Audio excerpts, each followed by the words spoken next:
ndiko livhuwa u khou tevhela mafhungo fhano kha Belrand News one vha tshi kovhelelwa nga Rofhiwa Tshikovhele. Vhasedzulusi vha ri hu na khonadzeo ya uri tshanduko ya kilima i khou lengisa mupfuluwa wa zwisusu zwa monaki kha ḽa Amerika. Vho shumisa data ya miṅwaha ya 60 yo kuvhanganyiwaho kha gamba ya vhupileli ya Camp Dodge.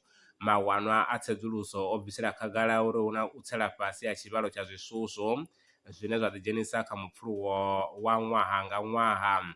Tsedzuluso yo gandiswa kha Journal ya Animal Ecology. U sa tsha wanala dinosaur khulwanesa ḽifhasini zwi nga vha zwo tamba tshipiḓa tshihulwanesa kha vhubvelele ya mitshelo i wanalaho shangoni. Ezwi ndi u ya nga bammbiri ntswa ya tsedzuluso yo gandiswaho kha Journal ya Paleontology. Vhasedzulusi vha ri vho wana vhuṱanzi vhu fushaho nga sauropod, phukha khulwanesa ine ya vha uri yo vhuya ya tshila fhano shangoni. Vha ri sauropod yo vha i tshi tshila nga zwimela khathihi na u wisa miri. Vha si hangwe u dovha hafhu u bvela phanḓa na u ri tevhelela kha zwileludzi zwine zwa vha zwa vhudavhidzani zwo yaho nga u fhambana.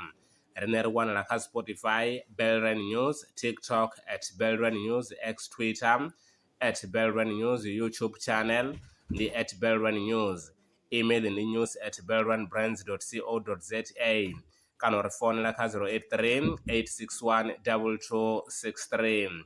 Ubva kha nṋe maṅwe mafhungo ndi vhavhuyela nao tshifhingani tshiḓaho.